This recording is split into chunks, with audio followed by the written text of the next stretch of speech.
चलिए, आज बात करते हैं इतिहास के एक ऐसे चैप्टर की जिसके बारे में ज्यादा बात नहीं होती। एक ऐसा युद्ध जिसे भारत लगभग भूल चुका है। ये कहानी है ऑपरेशन पवन की। तारीख थी 11 अक्टूबर 1987। जगह श्रीलंका का जाफना शहर। रात का करीब 1 बज रहा था। चारों तरफ घना अंधेरा और पिन ड्रॉप साइलेंस। लेकिन इस खामोशी के पीछे एक बहुत बड़े मिलिट्री ऑपरेशन की तैयारी चल रही थी। मिशन सुनने में बिल्कुल सीधा था। जाफना यूनिवर्सिटी के अंदर एलटीटीई का सरगना विलुपिल्ले प्रभाकरण अपने टॉप कमांडरों के साथ छिपा बैठा था और टारगेट था उसे जिंदा या मुर्दा पकड़ना। प्लान ये था कि ये ऑपरेशन पवन का एक मास्टर स्ट्रोक साबित होगा। लेकिन ये मिशन एक बहुत बड़ा जाल था। कुछ ही घंटों में मेजर वीरेंद्र सिंह का रेडियो पर आखिरी मैसेज आया। हम चारों तरफ से घिर चुके हैं, कैजुअलिटीज बहुत ज्यादा हैं, पर हम लड़ेंगे। अगली सुबह जब हुई तब तक उनकी टुकड़ी के 30 में से 29 जवान शहीद हो चुके थे। तो सवाल ये है कि आखिर ऐसा हुआ कैसे? हमारे सैनिक इस जाल में फंसे कैसे? जो इंडियन आर्मी वहां पीस कीपिंग फोर्स यानी शांति सेना बनकर गई थी, वो अचानक एलटीटीई की सबसे बड़ी दुश्मन कैसे बन गई? अच्छा, इस पूरी कहानी को समझने के लिए हमें थोड़ा सा पीछे जाना होगा। तो देखिए, कहानी शुरू होती है 1948 से, जब श्रीलंका आजाद हुआ। सत्ता आई मेजॉरिटी सिंघली समुदाय के हाथ में। और फिर 1956 में एक कानून आया, सिंघला ओनली एक्ट। इसने सिंघली को देश की इकलौती ऑफिशियल भाषा बना दिया, जिससे तमिल लोग एकदम अलग थलग पड़ गए। जब सालों तक उनके शांतिपूर्ण विरोध को दबाया गया तो नतीजा क्या हुआ? हिंसा। और इसी हिंसा से जन्म हुआ वेलुपिल्लाई प्रभाकरन के एलटीटीई का। और फिर 1983 में हुए ब्लैक जुलाई दंगे। बस वहीं से ये पूरा मामला एक भयानक सिविल वॉर में बदल गया। अब श्रीलंका में जो ये आग लगी थी, उसकी आंच भारत तक भी पहुंच रही थी। हजारों की तादाद में तमिल रिफ्यूजीज भारत आने लगे और जाहिर है भारत सरकार पर तमिलों की हिफाजत करने का दबाव बहुत ज्यादा बढ़ गया था। 1987 आते आते हालात बहुत बिगड़ चुके थे। श्रीलंकाई आर्मी ने जाफना को चारों तरफ से घेर लिया था। अंदर लाखों लोग फंसे थे, भुखमरी फैल रही थी। तब इंडिया ने एक बहुत ही बोल्ड स्टेप लिया, एक ऐसा कदम जिसने सबको चौंका दिया। नाम था ऑपरेशन पूमिलाय। इंडियन एयरफोर्स ने सीधे जाफना के ऊपर उड़ान भरी और 25 टन खाने पीने का सामान नीचे गिराया।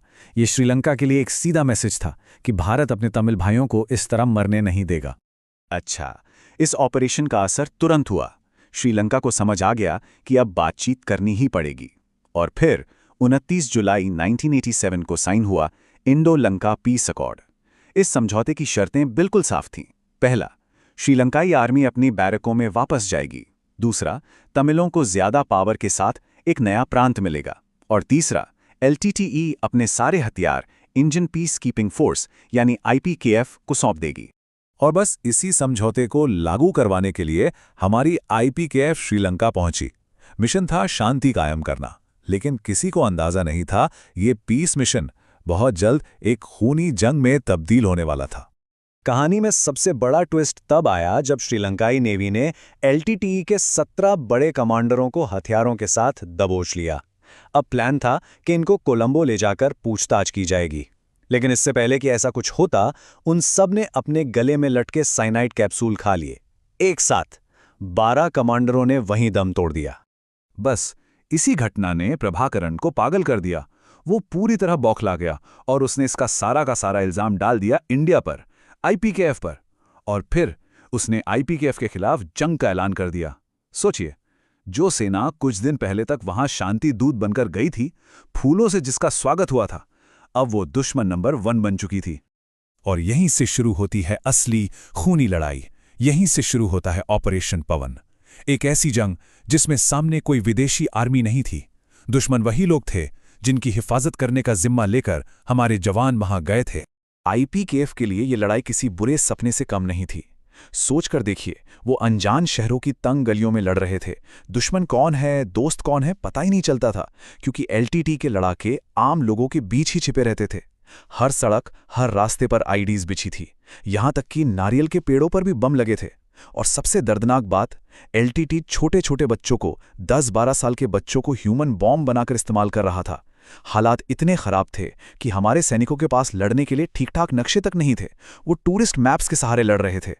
लेकिन इन सब मुश्किलों से भी बड़ा एक धोखा था जो पीठ में छुरा घोंपने जैसा था। 1989 में श्रीलंका में नई सरकार आई और इस सरकार ने क्या किया?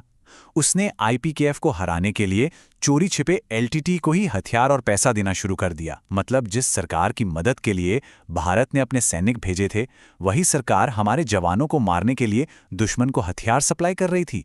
इससे बड़ा विश्वासघात और क्या हो सकता है? ये पॉलिटिक्स का वो घिनौना चेहरा था जिसकी कीमत मैदान में हमारे जवान अपनी जान देकर चुका रहे थे। तो इस धोखे और मुश्किलों से भरी लड़ाई में भारत ने एक बहुत बहुत भारी कीमत चुकाई। करीब 32 महीने ये ऑपरेशन चला और इस दौरान हमारे 1200 से ज़्यादा अफसरों और जवानों ने अपनी जान कुर्बान कर दी, वो भी एक ऐसी ज़मीन पर जो उनकी अपनी नहीं थी, जहां वो सिर्फ शांति कायम करने गए थे। और शहादत का ये आंकड़ा ही सब कुछ नहीं है। 3000 से ज़्यादा जवान बुरी तरह घायल हुए, कईयों ने अपने हाथ पैर गंवाए। वो इस भूली बिसरी जंग के निशान अपनी पूरी जिंदगी के लिए अपने साथ लेकर लौटे। फाइनली मार्च 1990 में आईपीकेएफ को श्रीलंका से वापस बुला लिया गया। लेकिन ये कहानी यहाँ खत्म नहीं हुई। इसका सबसे दुखद मोड़ आना अभी बाकी था। ठीक 1 साल बाद मई 1991 में एलटीटीई ने बदला लेने के लिए भारत के पूर्व प्रधानमंत्री राजीव गांधी की एक सुसाइड बॉम्बर से हत्या करवा दी। और रही बात श्रीलंका के सिविल वॉर की, तो वो 2009 में जाकर खत्म हुआ जब प्रभाकरण मारा गया। ऑपरेशन पवन को अक्सर इंडिया का वियतनाम कहा जाता है, एक ऐसी जंग जिसे एक पॉलिटिकल फेलियर मानकर भुला दिया गया। लेकिन सवाल ये है कि क्या उन 1200 से ज्यादा शहीदों के बलिदान को सिर्फ एक राजनीतिक भूल कहकर खारिज कर देना सही है? वो एक अनजान देश में एक अनजान दुश्मन से लड़े, सिर्फ शांति के लिए। उन्होंने एक ऐसी लड़ाई में अपना खून बहाया जो असल में उनकी थी ही नहीं। ये एक ऐसा बलिदान है जिसे शायद वो सम्मान कभी नहीं मिला जिसका वो हकदार था।